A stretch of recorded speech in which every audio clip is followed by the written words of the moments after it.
Hello, everybody. My name is Jeff Dennison, and this is my AEP 803 Action Research presentation.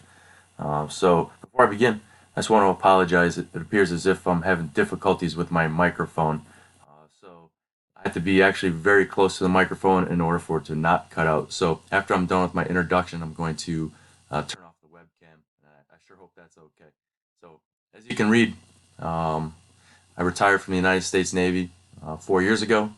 I did 23 years of active duty in the Navy, and I currently reside in New Jersey with my fiance and 5 boys. I have 3 boys ranging from 16 to 22, and then my fiance has two 18-year-old twins. So, my work environment. This is my 4th year as a junior ROTC instructor. My first 2 years were at Atlantic City High School, and now I'm currently at Neptune High School in Neptune, New Jersey. Uh, Neptune is an inner city school, but it has tons of diversity.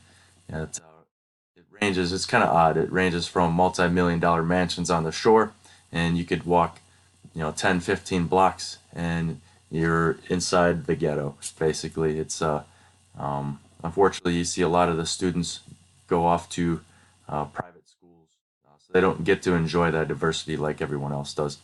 Uh, I love being a teacher, with the exception of all the additional requirements.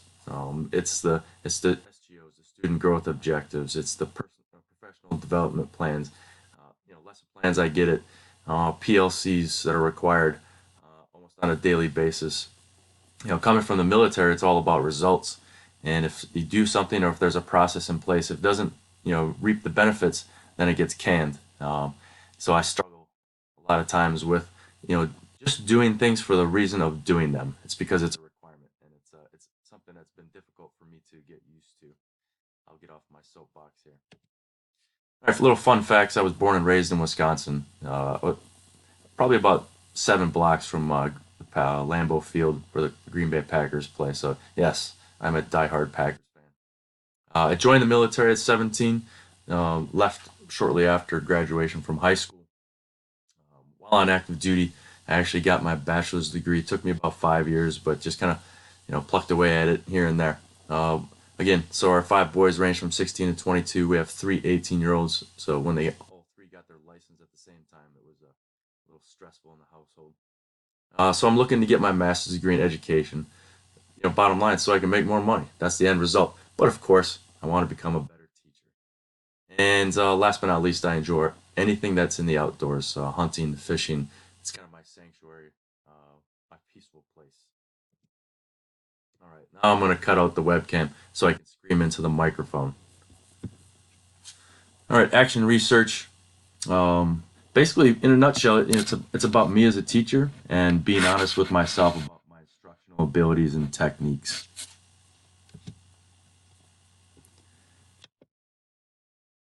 All right, the purpose of action research. Um, the purpose of action research is to see how basically I can improve the classroom environment while my students actually participate in the problem solving research. There are 4 different types of action research. You've got technical. For technical, you get to test out a particular intervention or process. Um, practical, practically, you try to improve.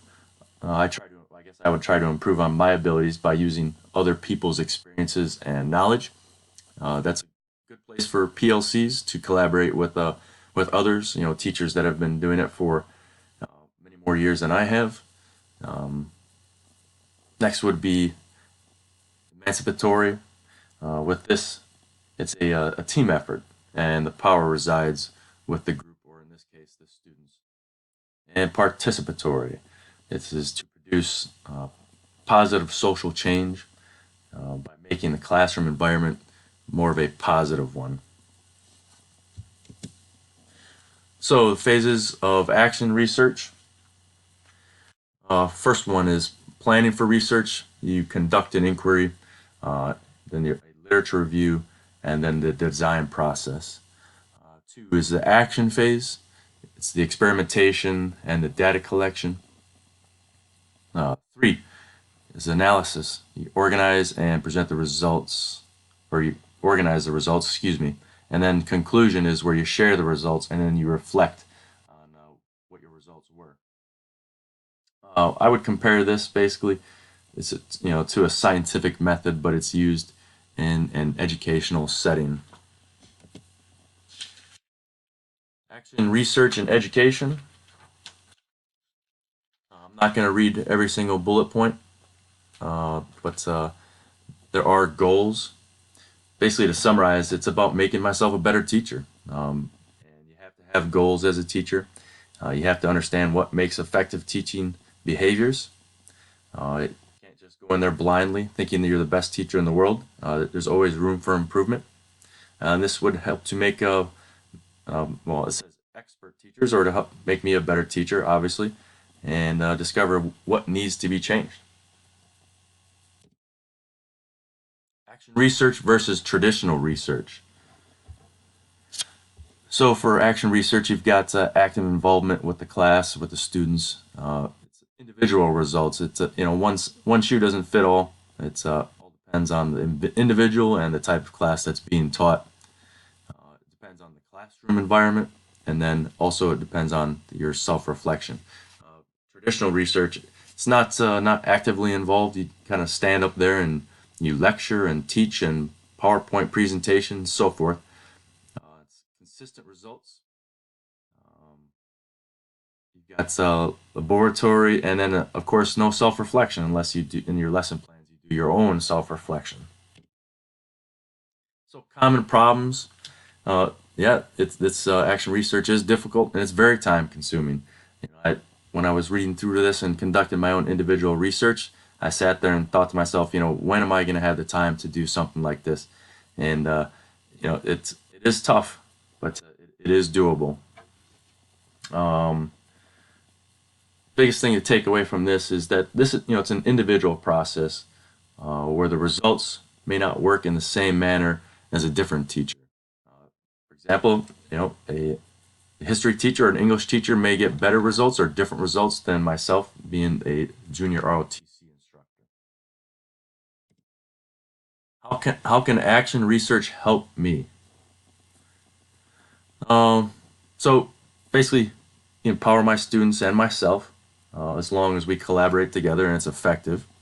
Work with students to improve learning environment. That's always an important thing. And then acquisition of knowledge. It's gives me the ability to you know decipher and absorb better ways to be a teacher. And then of course social change. So teacher performance. Um, Here it's you collaborate with students to solve problems in the classroom. It promotes self-reflection and improvement to improve teaching skills. That kind of summarizes this whole slide. Student learning. So it increases increased learning or empowers students to help them feel, I guess, more like they're a part of the process and the solution.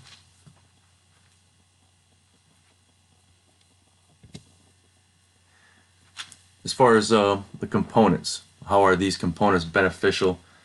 Each component contributes to the process of action research in a more detailed outline, allowing um, basically to help students reach full potential, to be more innovative, uh, for problem solving, more scientific, and better teamwork. And here are my references.